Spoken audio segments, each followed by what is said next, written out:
Thanks for choosing Love in the Morning on 94.8 Jorvik Radio. It is our business of the week, and I'm delighted that it's a bit unusual this week, and I like something like this because it is Mill Cottage Pet Crematorium.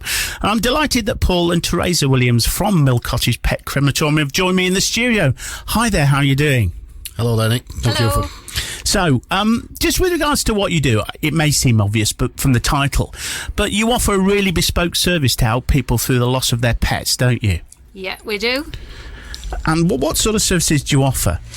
Well, we've got a private pet ambulance, so we can attend the vet. So if you've had to have your pet put to sleep, we can go and pick your pet up.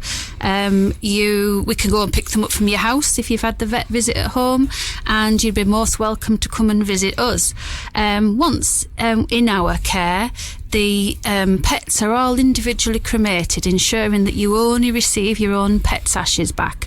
And the way that we're bespoke is I like people to choose what they want. So just like when you'd arrange a funeral for your loved ones, I like people to come and say, do you know what, Teresa and Paul, I'd like to have this and that. And whatever it is, we'll endeavour to do it. I've noticed as well you have different caskets. There's different ways in which people can receive, their pets back to suit them, isn't there? There is.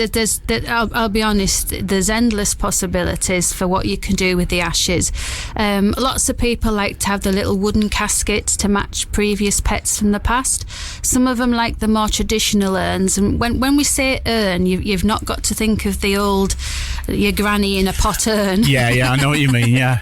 The urns are like... they're like, some of them look like a vase. I've noticed that, and there's a lovely wooden one as well, so yeah. In the shape of a heart. That's it. You can have wood, you can have pot, you can have brass. They're very modern. They're not like a traditional old thing, and they're really pretty to have in your living room or around your house.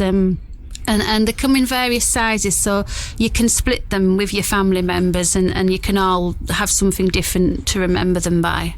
Now, with regards to the concept in the first place, I mean, it was new to me, the fact that there was even a pet crematorium in York. You were the first. So what gave you the idea? And was it, a bit of a bold move, or did you know that actually you're going to be on solid ground? Well, the idea originally came... I used to be an undertaker and a funeral director, right. I got sat thinking at work one day, I'd love to have my own funeral home, but there's a lot of them in York. How can we make this different? So I just looked into... what we could do with pets. At the time, we had 2 dogs, Spot and Pip, and they were nowhere near death, but I got looking at what I'd like to do for them, and that's kind of how the ball started rolling. And then Paul was pretty happy to come on board and do everything with me, weren't you? That's correct. And it just sort of went from there, really. And then when I looked at the map and realised, you've got Leeds, Scarborough, we were pretty central, and there was nothing like this in York, so it just really made sense. And with regards to that, it means that obviously, you have a whole space in which to work or whatever. Do people sort of ring you up for advice? I think you mentioned that there's one in Harrogate, and it's about, working together because you all have your own individual sort of areas. Yeah, it is, yeah. We're really open to help everybody, and the place where we purchased our cremator from is called Addfield, and we've had a few families visit that are also thinking of doing the same as us, but in much further different areas. They come and visit us, they have a look at what we've done, and then they're going to go on and do it themselves. And we've also visited a few ourselves, and I found that everybody is completely different. Absolutely. What we'll do, we'll take a track, we'll hear from Beverly Craven, and we'll be back and we'll talk more with Mill Cottage Pet Crematorium. You're listening to Love in the Morning on 94.8 Jorvik Radio. It's our business of the week, Mill Cottage Pet Crematorium. And we're talking about, obviously, our pets. And some pet owners actually can be sceptical about pet cremation and think it's an unnecessary fuss. But don't they underestimate how much pets mean to us? Oh, absolutely. You do have to be a pet lover. You don't have to be a pet owner, but you do have to be a pet lover to understand. The thing is, pets are part of the family, definitely. That some people actually now choose to have pets over children. Yeah. I don't know that they're cheaper, but they do choose that. But yeah, pets used to be more of the working pets, you know, like a working dog, even them have started to change into your household, your loved pet. They're with you for such a long time, and they're just a part of the family. So I think that I do know where you're coming from when you say some people that aren't pet lovers don't understand. And one of the things, I mean, I was looking at some of the comments on your Facebook page, and there's one by a certain lady that says, thanks for taking care of her on a final journey. Our family will miss her more than anything. It seems that you really offer emotional support as well as obviously a practical service. Oh, definitely, yeah. I like to get to know our clients. I mean, some of them, they want to spend quite a bit of time talking to you, and I love to hear the stories and things about their pets, and they'll show you pictures and videos. When they come to us or when we go to them, they give us a build-up of what their pet meant to them, and it's something that we continue. So basically, once the pet's cremated, I don't just say, here you go, goodbye.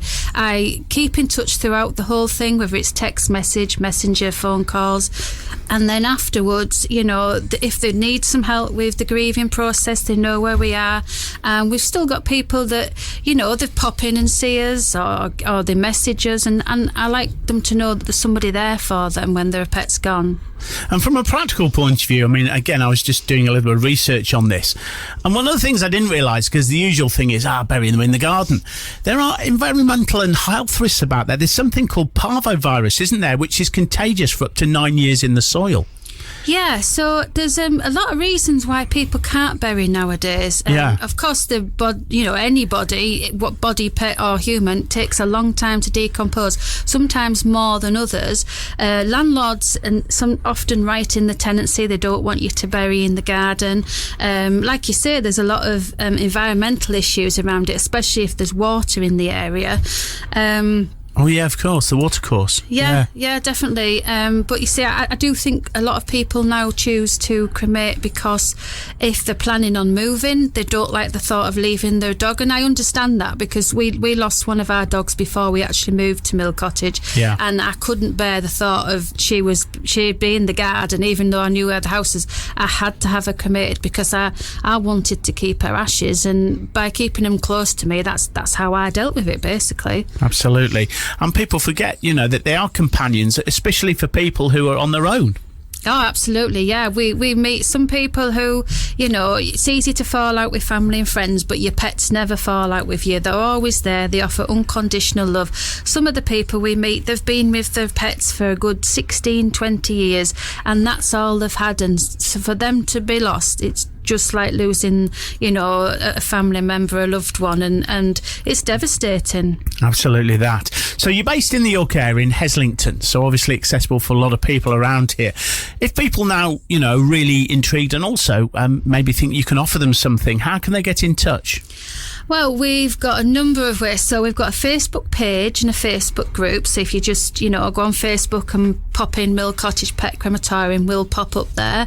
We've got an email address, which is millcottagepetcrematorium@gmail.com. And there's our phone numbers. So we do have a mobile, but if you phone the landline, which is 01904 411 728, it's diverted straight through to my mobile, so I never miss a call. Absolutely. Well, I tell you what, it's been an education for me, Paul and Teresa. It's been an absolute pleasure, and we will put those details on our social media as well, so people don't miss them. Thanks for your time. Thank you. Thanks very much indeed.